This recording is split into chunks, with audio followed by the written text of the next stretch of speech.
क्या होता है कि वो जो दिल की बात पीछे रह गई थी ना, उसके लिए मतलब मैं वेट कर रहा था कि कोई ऐसा इंसिडेंट आए कि जब ये भी मतलब बाहर बाहर मतलब बात बाहर आनी चाहिए कि आज आपने गाड़ी निकाली और निकल गए हम्म। कहीं भी सड़क। तो एक फ्रीडम होती है, किंग ऑफ द रोड वाली जो फीलिंग है, वो इंडिया में ज्यादा आती है। और जब आप बाहर जाओ तो वो जो प्लानिंग, पहले वीजा लो, फिर प्लान हाँ। करो, फिर मेरा पर्सनल एक्सपीरियंस रील्स के साथ, इंस्टाग्राम रील्स के साथ बहुत ही पॉजिटिव है। कहाँ चल दिए, या उससे पहले बॉर्न एंड भारत भी जब किया था तो विद इन 1 वीक 10 डेज ये 1 मिलियन व्यूज क्रॉस हो जाती है। एक बात बोली थी कि आप तभी मैं आपके साथ काम करूंगा अगर आप अपने आप को एडमिट करोगे कि आपको कुछ नहीं आता।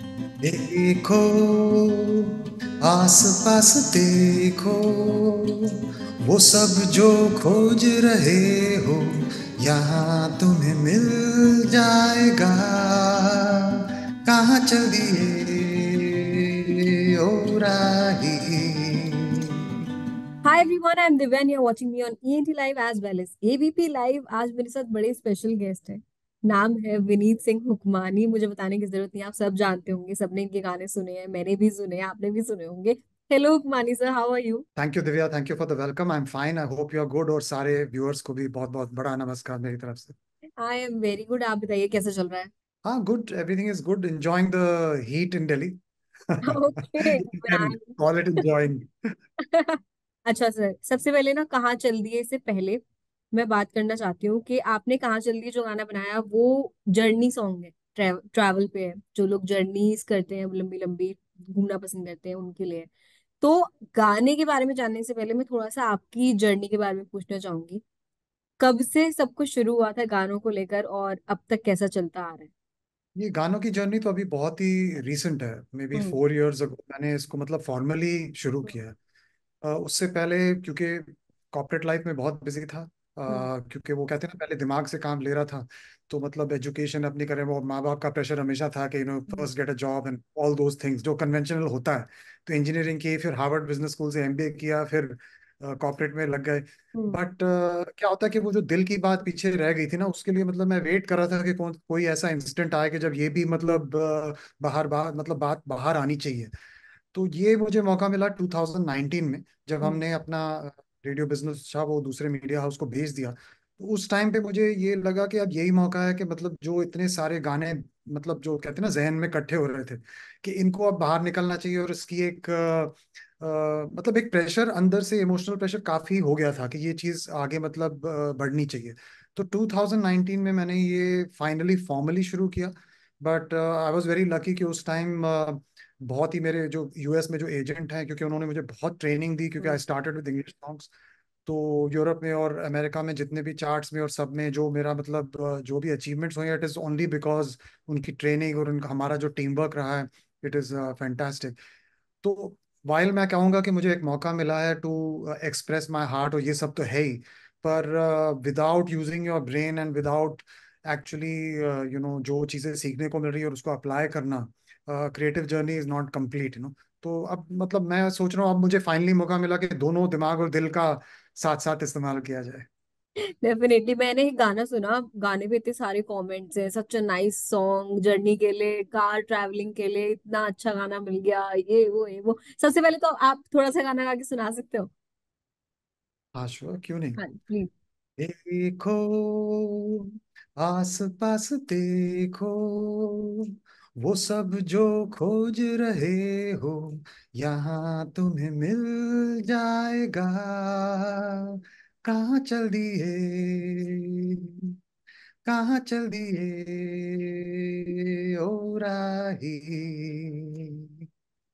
सच a beautiful song it is. अब इसके बारे में बात करते हैं, गाने के बारे में। ये गाना बनाने का कब डिसाइड किया आप? ये आप जब भी मैं ट्रैवल करता था, मतलब कितने सालों से मेरे अंदर ये गाना बन रहा था कि मतलब हम्म। कि जब भी ट्रैवल करता मैं सोचता हूँ मैं एक ट्रैवल गाना जरूर बनाऊंगा। हम्म। बट क्या होता है ना कि आइडिया एक होता है और इंस्पिरेशन, ये दो चीजें लोग काफी इस दोनों वर्ड्स को ना एक साथ इस्तेमाल कर लेते हैं। हम्म। पर एक्चुअली ये दो चीजें बहुत अलग होती हैं। तो मैं ये कहूंगा कि आइडिया तो मेरे पास बहुत सालों से ये था। बट ये इसकी इंस्पिरेशन तब आई कि एक ही साल में जब मुझे ना, मैंने इंडिया में भी ट्रैवल किया है और बहुत सारे बाहर के कंट्रीज में भी ट्रैवल किया है। हम्म। तो मुझे इस बात की इंस्पिरेशन है कि जो इंडिया में जो एक स्पॉन्टेनिटी होती है ना ट्रैवल की, आज आपने गाड़ी निकाली और निकल गए हम्म। कहीं भी सड़क पे, तो एक फ्रीडम होती है, किंग ऑफ द रोड वाली जो फीलिंग है, वो इंडिया में ज्यादा आती है। और जब आप बाहर जाओ तो वो जो प्लानिंग, पहले वीजा लो, फिर प्लान हाँ। करो, फिर करो, फिर करेंसी एक्सचेंज कराओ। हाँ, और वो एक गाइडेड बंदा थोड़ा बंद जाता है उसमें। हाँ। बहुत बन जाता है। मतलब हम्म। आप एक पेपर पे जो आप लिखते हो आप वही करते हो, हम्म। मतलब कहीं और नहीं। और वहां पे आप क्या बोलते हैं ना, यू आर अ गेस्ट। हम्म। आप मतलब ये नहीं फील कर सकते कि ये सब अपनापन है। हाँ। और ये जो जब मुझे ये दोनों चीजों के मतलब ये महसूस हुआ ना, फिर मैंने कहा अब गाना बनेगा। क्यों कहाँ चल दिए में एक क्वेश्चन भी है, पर उसमें एक मैसेज भी है लोगों को कि ये तुम बाहर क्यों ढूंढने जाते हो ये सब खुशियां, जब हम्म। इधर आपके घर के पास और हम्म। इतना सारा beautiful, इतने सारे ब्यूटीफुल लोकेशंस हैं हमारे कंट्री में। और इसकी जो स्पॉन्टेनिटी, आई थिंक ट्रैवल की सबसे खूबसूरत चीज तो वो स्पॉन्टेनिटी है कि मतलब आज आपने सोचा और निकल पड़े। हम्म। राइट। जितनी प्लानिंग ज्यादा होती है उतना आई थिंक ट्रैवल का थोड़ा मजा निकल जाता है उसमें से। हाँ, तो डेफिनेटली। आइडिया तो था सालों से, बट इंस्पिरेशन ये कंपैरिजन से आया ओके। कि अच्छा अच्छा, एक चीज और भी है कि मैंने फील किया है, मैं भी काफी ट्रैवल करती हूँ, कि जितना आप घूमते हो, जितना आप जगहें देखते हो, जितना आप लोगों से मिलते हो ना, आपका माइंड बहुत चेंज होता है। बहुत चेंज होता है। बिल्कुल। आपने भी ऐसा कुछ फील किया? आई थिंक माइंड, आप बिल्कुल ठीक कह रही हैं दिव्या हम्म। जी। माइंड इसलिए चेंज होता है कि आपकी जो कॉन्वर्सेशन या आपकी जो मुलाकात होती है ना अपने अपने आप से होने लगती है। हम्म। अ, जब आप नई जगह जाते हो आपको खुद नहीं पता होता कि मुझे ये चीज कितनी पसंद है। और हम्म। वो एक जैसे होता है ना, एक आईना होता है, आप उस मिरर के सामने अपने आप को फिर से डिस्कवर करते हो। तो मुझे तो लगता है कि हर नई जगह में आप अपना एक नया पार्ट अपने आप को ही डिस्कवर करते हो। और इसलिए उस वजह से वो ग्रोथ और उस वजह से वो हैप्पीनेस आती है। और जब हम पीछे भी मेमोरी में देखते हैं, हम हम्म। कई बार क्या देखते हैं, अगर आप किसी पुराने अपने ट्रैवल की फोटोज देख रहे हैं, तो आपको दो चीजें आप एक बारी गौर से देखिएगा। एक तो जो आपके पीछे जो पहाड़ है वो सब तो नजर आएंगे ही, और जो भी पिक्चर और इतना ब्यूटीफुल लोकेशन है वो तो नजर आएगा। पर एक मिनट आप याद करके उस बात को भी याद करिए कि how you changed at that hmm. Moment. फिर आपका स्माइल और भी ज्यादा बढ़ा, सो। डेफिनेटली, हाँ, ये बात है, ये बात है। और कहाँ चल रही है कि वीडियो की बात करें तो मैंने वीडियो देखा तो बहुत सारे लोकेशंस पे गाना शूट हुआ है। कहाँ कहाँ शूट किया आपने उसके लिए? कि एक्चुअली हमने देख जब रोड ट्रिप के लिए जाओ ना, हम्म। तो इसमें ये होता है ना कि इस स्टेट में है या इस सिटी में, वो चीज गायब हो जाती है। हम्म। क्योंकि आपने कहाँ से कोई गलत टर्न ले लिया और हम्म। वहां पे इतनी बड़ी जगह मिल गई। तो हम लोगों ने राजस्थान उदयपुर से किया। हम्म। पर वहां पे मतलब फिर कभी हिल्स की तरफ निकल रहे थे तो गाड़ी खुद ही चला रहा था, मेरी टीम साथ में बैठी। मैंने कहा मैं खुद ही चलाऊंगा क्योंकि मुझे इस चीज को हम्म। ना फील करना।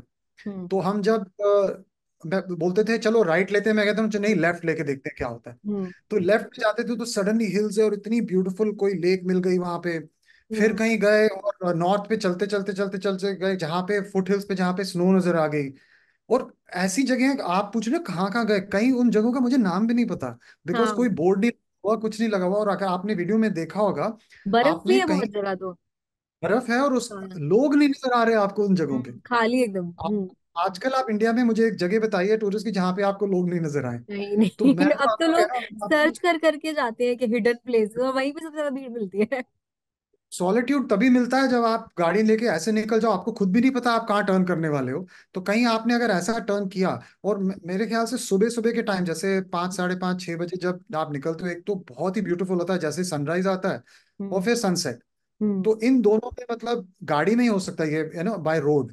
बाकी जो है अगर आप लोकेशन बहुत प्लान करके चले, अब जैसे हम कहते हैं कि चलो स्विट्जरलैंड चले जाते हैं, ये कर हम्म। मतलब वहां तो एक्सपेक्टेड है। पर हम्म। मैं लोगों को कहूंगा कि आप 200 किलोमीटर के रेडियस में कहीं भी किसी स्टेट में इंडिया में आप थोड़ा सा बाहर निकल जाइए, आपको बहुत कुछ मिलेगा देखने के लिए। बिल्कुल बिल्कुल बिल्कुल। अच्छा, इतने अलग अलग लोकेशन पे आपने शूट किया, क्योंकि आपने बताया कि रोड ट्रिप भी था, तो कोई चैलेंज आया शूट करते टाइम इस वीडियो को?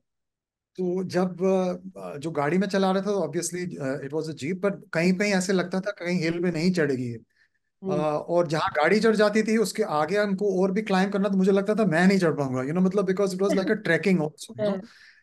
क्या होता है कि जब आप उस एक माहौल में एक किस्म का वो हो जाता है ना, आपको एक मैजिक सा हो जाता है। आप गाड़ी भी पहुंच गई, हम भी चढ़ चढ़ के पहुंच गए वहां पे। और एकदम मतलब एंड ऑफ द डे भी एक जरा भी टायर्डनेस नहीं फील हो रही थी कि मतलब, क्योंकि कुछ बहुत मतलब आप सोचिए 10-10 घंटे, 11-11 घंटे एक एक दिन में ट्रैवल किया और क्लाइंब करा है, फिजिकल एक्टिविटी भी बहुत रही है, बट बिल्कुल भी फील नहीं हुआ।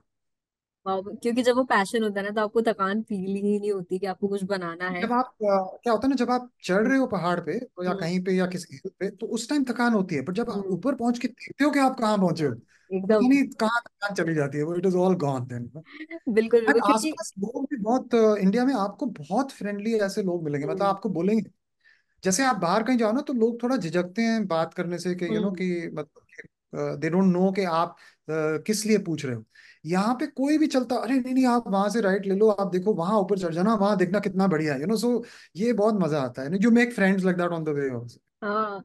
और मैंने क्योंकि चैलेंजेस की बात करी गाना बनाते टाइम, तो एक मेरा सवाल ये भी है कि एज एन इंडिपेंडेंट आर्टिस्ट, बहुत आर्टिस्ट जो होते हैं ना, उन्हें वैसे भी बहुत चैलेंज आता है कि गाना बनाने में, गाना रिलीज करने में, क्योंकि बहुत बड़ी चीजें इन्वॉल्व नहीं है। जो बड़ी मेकर्स होते हैं उनके पास तो बड़ा सारा सपोर्ट होता है, ये ब्रांड है, वो है, फलाना है। तो एज एन इंडिपेंडेंट आर्टिस्ट कितनी मुश्किल होती है कोई गाना बनाने में, पूरे प्रोसेस में, उसे रिलीज करने में, रीच पहुंचाने में। आई थिंक सबसे पहले जो इंडिपेंडेंट आर्टिस्ट की जो एक मुश्किल होती है ना, वो एक बात माननी पड़ती है अपने आप को, कि yes of course independent scene मुश्किल है, और आपके पास इतना बजट नहीं है जितना लेवल के पास होता है, हम्म। या ये सब चीजें तो कॉमन है सारे हम्म। आर्टिस्ट में। अब इंडिपेंडेंट म्यूजिक इतना ग्रो हो रहा है इंडिया में, तो सबकी ये मैं बात बोलूंगा, ये कॉमन है सबके लिए। हाँ। ये हाँ। मेरे लिए अलग नहीं है या उनके लिए, बट एक चीज जो मैं बात बोलता हूँ, जो सबसे बड़ा क्वेश्चन अपने आप से पूछना पड़ता है कि मैं जो कुछ कर रहा हूँ, क्या मैं कुछ अलग हूँ, या मैं हम्म। सबकी तरह कर रहा हूँ। हम्म। क्या मैं भी रैप कर रहा हूँ क्योंकि सब लोग रैप कर रहे हैं? हम्म। क्यों मैं भी दुख भरे गाने या कोई लव सॉन्ग कर रहा हूँ बिकॉज सब गा रहे हैं? हम्म। क्या मैं भी कॉपी करने की कोशिश कर रहा हूँ किसी फिल्मी गाने को? पहले तो हम्म। आपको अपने आप को कन्विंस करना पड़ेगा कि मैं एक अलग रास्ते पे चलना चाहता हूँ। हम्म। एंड चाहे वो रास्ता थोड़ा अलग हो, डिफरेंट हो और थोड़ी देर लगे, पर वो डिसीजन आपकी सबसे बेस्ट होगी। और जब वो डिसीजन एक बारी हो जाए, उसके हम्म। बाद रास्ता थोड़ा इजी होना शुरू हो जाता है। क्योंकि हम्म। अब आप देखिए, आपने कहा चल दिया, ट्रैवल सॉन्ग है, ब्राइट सॉन्ग है, एकदम मेलोडियस गाना है। हम्म। अभी काफी टीवी चैनल्स पे भी चल रहा है, रेडियो पे भी इधर उधर हो रहा है। उसके आगे भी कोई रैप गाना बजता है, उसके पीछे भी एक रैप गाना बजता है, और उसके मतलब एक सिमिलर टाइप ऑफ गाने बजे, बट जब ये गाना था, lot of people also are saying कि मुझे हम्म। ये बड़ा रिफ्रेशिंग सॉन्ग। हाँ। तो अब ये रिफ्रेशिंग इसलिए क्योंकि मैंने पहले पहले से ही सोचा हुआ है कि अगर कुछ करेंगे तो अलग करेंगे, जो हाँ। सुना सुना है वैसे नहीं करेंगे। एंड ये एक्चुअली मुझे लर्निंग जो इंग्लिश सॉन्ग से मिली है, मल्टी जॉनर जितना भी एक्सपीरियंस रहा है, हाँ। कि 9 सॉन्ग्स मेरे वर्ल्ड रिकॉर्ड पे नंबर 1 यूरोपियन चार्ट्स इसलिए पहुंचे बिकॉज हम्म। सबसे जो एजेंट थे उन्होंने यही बताया था मुझे, कि start with something new and do everything new in a new way, don't do something new also in a old way. अच्छा। सो प्रेशर हाँ, होता है, बट करना पड़ता है if you have to be noticed. बिल्कुल बिल्कुल बिल्कुल। और जैसे आपने कहा, मेरे पिछले क्वेश्चन में आपने बताया कि आप कहीं पे गए शूटिंग के लिए, तो लोग भी बड़े सपोर्टिव होते हैं, इंडिया के तो खास करके, कि बिल्कुल। जो भी कोई बाहर से बंदा आता है उसे एज अ गेस्ट बहुत कंफर्टेबल फील कराने की कोशिश करते हैं। तो एक लोग होते हैं जो आपको रियलिटी में मिलते हैं, और एक लोग होते हैं जो आपको सोशल मीडिया में मिलते हैं, मतलब इंस्टाग्राम हो गया या कोई भी प्लेटफॉर्म हो गया। तो एज एन आर्टिस्ट या फिर as a music maker, social media आपको क्या लगता है कितना ज्यादा सपोर्ट करता है किसी भी ग्रोइंग आर्टिस्ट को, या फिर ऑलरेडी एग्जिस्टिंग आर्टिस्ट को, उनकी नई ट्रैक्स को वायरल होने में कितना ज्यादा सपोर्ट कर रहा है आजकल खास करके? देखिए, मेरा पर्सनल एक्सपीरियंस रील्स के साथ, इंस्टाग्राम रील्स के साथ बहुत ही पॉजिटिव है। कहाँ चल दिए, या उससे पहले बॉर्न एंड भारत भी जब किया था, तो विद इन 1 वीक 10 डेज ये 1 मिलियन व्यूज क्रॉस हो जाते हैं, जिससे जो रीच मिलती है। और मैं कभी भी सॉन्ग को कट करके ओनली 20 सेकेंड्स 30 सेकेंड्स नहीं डालता है, put the whole reel, 1.5 minute reel. मुझे लगता है कि इंस्टाग्राम और सोशल मीडिया आज रीच के लिए बहुत ही इंपॉर्टेंट है, डिस्कवरी के लिए। स्पेशली इंडिया में तो बहुत ही इंपॉर्टेंट है, क्योंकि यहाँ पे और कोई मीडियम है नहीं। अब जैसे ग्लोबली जब मैं इंग्लिश गाने करता हूँ, तो रेडियो इज द मतलब प्राइमरी रीजन, क्योंकि वहाँ लाखों रेडियो स्टेशन आपका गाना रिलीज करते हैं। एंड वहाँ पे रेडियो का फिल्म इंडस्ट्री से कोई जोड़ और कुछ लेना देना नहीं है। बिकॉज चाहे वो लेडी गागा हो या बियॉन्से हो या कोई भी हो, सबके गाने पहले रेडियो पे पॉपुलर होते हैं, क्योंकि रेडियो लाइव होता है और इतने सारे आरजेज आपका गाना रिकमेंड करते हैं। आप सोचिए, 2.5 लाख रेडियो स्टेशन। और हम्म। अब एक शिकागो जैसे शहर में ही 50 लाख रेडियो स्टेशन है, 50 सॉरी रेडियो स्टेशन है। सो वहां पे डिस्कवरी मीडियम अलग है, और फिर सोशल मीडिया उसको सपोर्ट करता है। यहाँ पे एक्चुअली क्या होता है कि आप यूट्यूब पे डालिए, जहां भी डालिए, जब तक वो इंस्टाग्राम रील्स पे या जहाँ पे वहां हाँ। पे उसका थोड़ा हम्म। रीच और ग्रोथ नहीं होती, हम्म। तब तक वो डिस्कवरी होती है। तो social media I think is very important, but ये है कि कोई किसी चीज को शेयर करे, किसी चीज हम्म। को फॉरवर्ड करे, वो तभी लोग करते हैं जब उनको पसंद आए वो चीज। हम्म। तो इससे आपको भी एक आइडिया मिल जाता है। तो अब मुझे पता है कि जैसे अब कोई नया गाना है, अगर अब 8-10 दिन में अगर ये 1 मिलियन नहीं क्रॉस कर रहा, mean there is a problem. और if hmm. It's going fast, I feel very happy कि चलो, may hmm. Be I got the pulse right. Oh, definitely. और आपका अब तक का जो भी आपने ट्रैक्स रिलीज करे हैं, आपका सबसे मोस्ट फेवरेट कौन सा है? देखिए ये इट्स डिफिकल्ट टू आंसर, क्योंकि कई चीजें मैंने बड़े प्लानिंग वे में करी है। जैसे अब जो भी मेरे ग्लोबल रिलीजेस और इंग्लिश के जो सॉन्ग्स हैं, जब मैं उसको शुरू कर रहा था, मुझे ये बात गानों से ज्यादा वो बात अच्छी लगती थी कि मुझे हम्म कितनी मेहनत करनी पड़ रही है। बिकॉज एक्चुअली हम्म मेरे एक बात बोली थी कि आप तभी मैं आपके साथ काम करूंगा अगर आप अपने आप को एडमिट करोगे कि आपको कुछ नहीं आता। तो एक दिन तो लगा मुझे ये एडमिट करने में, बट फिर जब मैंने इस चीज को एडमिट किया कि मुझे कुछ नहीं आता, उस टाइम से जो जो मैंने सीखा है, I am amaze my self कि ये आदमी को अगर आप अपने आप को ये चीज बोल दे। तो अगर मैं अपने इंग्लिश गानों में, अगर आप पूछे मुझे क्या चीज अच्छी लगती है, जब मैं एक एक गाना सुनता हूँ कि मुझे मुझे गाने से पहले एक्चुअली कुछ नहीं आता था, और जब हम्म मैंने वो गाना फिनिश किया, मैं बहुत कुछ सीख चुका था। तो इंग्लिश में जब मैं अपने गाने सुनता हूँ तो मुझे ये चीज अच्छी लगती है। हम्म अब हिंदी में तीनों गानों में से अभी मैंने तीन ही किए हैं, हम्म बट ऑल थ्री सॉन्ग्स का एक थीम है इंडिया के बारे में। हम्म फर्स्ट गाना इसरो के ऊपर था, हम्म सेकंड सॉन्ग कौन है Bharat, about all hmm hard working Indians, हम हम्म इंडियंस कितनी मेहनत करते हैं। वो थर्ड वाला ये travel to hmm Indian destination के बारे में है। इसमें मुझे लगता है कहाँ चल दिए में आई फाउंड मतलब एक लाइवली साउंड। दोनों दूसरे गानों में भी काफी कुछ मतलब कॉम्प्लीमेंट्स मिले हैं और वो सब मिला है। बट ये पर्सनली मुझे ऐसे लगता है कि this is a kind of sound और ए काइंड ऑफ मेथड जो मैं आगे भी I would like to use, hmm because I never repeat. Even in my earlier songs मैंने कभी आज तक किसी जॉनर को नहीं रिपीट किया, कभी कुछ नहीं किया। but ये साउंड मुझे कुछ अच्छी लगी कि इसमें आई थिंक कुछ ऐसा वैल्यू है, and made me very happy, so I felt कि इसमें I can do something forward. Yes yes yes, क्योंकि कहाँ चल रही तो अच्छा चल ही रहा है। एक चीज मैं और पूछ लेती हूँ कि अगले गाने की कुछ प्लानिंग या कुछ दिमाग में अभी आइडिएशन है, या फिर वो एकदम जब आएगा कुछ दिमाग में तभी बनेगा? ये मेरी एक्चुअली दो टीम्स हैं जो इंडिया में एक एडवाइस देती हैं कि ये करो, एंड देन फिर ग्लोबल टीम जो है they are an American agency. तो वो बोलती है आप, सो नाउ अब मैंने तीन सॉन्ग्स का भी हिंदी में करने के लिए वहां से ब्रेक लिया हुआ था। अब हम्म वहां पे प्रेशर काफी बिल्ड हो गया है, so now I have to एक सॉन्ग कर रहा हूँ which is about, it's a very serious song. और पहली बार मैंने रॉक पॉप डिस्को गॉस्पेल सारे जॉनर्स कर चुका हूँ, बट मैंने आज तक ऑल्टरनेटिव ओपेरा ओपेरा में कभी गाया नहीं है, एंड आई हैड टू, मतलब उसके लिए स्पेशल ट्रेनिंग लेनी पड़ी। बट उसके उस जॉनर में हम एक गाना कर रहे हैं which is a very serious topic about protecting children from war. क्योंकि हम्म इतने वॉर्स जो हो रहे हैं वर्ल्ड में, हम्म सबसे बड़े विक्टिम्स जो हैं वो एक्चुअली चिल्ड्रन होते हैं, चाहे हम्म वो गाजा में हो या यूक्रेन रशिया, जहाँ पे भी वॉर्स हो रहे हैं। तो पॉलिटिक्स और ये सब कंट्री को अगर हम दूर करें और अलग करें, तो हम्म सबसे बड़ा जो सफरिंग हो रहा है वो बच्चों को हो रहा है। हम्म एंड आई थिंक ये चीज, इसकी अवेयरनेस रेज करनी चाहिए कि the main reason to stop this, मतलब all these wars, is to protect the children. तो I want to make, we have already started work on that song, तो वो अगला वो होगा, but that will be in English. Hopefully फिर जब the team there is satisfied, फिर मैं अपनी इंडियन टीम की फिर से बात सुननी शुरू करूंगा। ओके, पर बहुत अच्छा लगा सुन के, क्योंकि एज अ ग्लोबल आर्टिस्ट, चाहे आप सिंगर हैं, चाहे आप एक्टर हैं, या फिर फिल्म मेकर हैं, होता है कि कुछ चीजों को आपको ही हाईलाइट करना पड़ता है जो कि बड़े स्केल पे होती हैं, क्योंकि आपके पास वो रीच है। और अगर आप हाईलाइट कर रहे हैं, उससे किसी का भला हो रहा है, किसी की लाइफ में बेटरमेंट हो रहा है, तो that is a very good thing, I believe. कहते हैं ना, विद ग्रेट पावर, मैं तो कहता हूँ, hmm just to to a social media statement, कि with great reach comes great responsibility. आपको उस चीज की, उस you have to give back to the society also.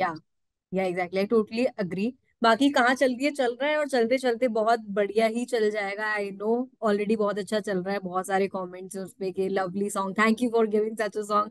मैं तो अपनी अगली ट्रिप पे जाऊंगी तो डेफिनेटली वही चलाऊंगी लूप पे। ये बा- दिव्या, आपसे प्रॉमिस ले रहा हूँ, अगली हाँ ट्रिप पे जी, आप जरूर प्लीज गाना टैग कीजिएगा जहां भी जा रही हैं। बिल्कुल एंड इफ यू मैं सी टैग करूंगी। व्हाट आई एम देखना। Writing the song, please please okay tag. Okay okay okay okay Manisa, it was lovely talking to you. और उम्मीद करते हैं जल्दी आपका अगला गाना आएगा तो आपसे फिर बातचीत करेंगे। बाकी thank you for talking to us. Thank you to you, and thank you to everybody at ABP for listening to the song and for this wonderful interview. Thank you. Okay, thank you, okay bye.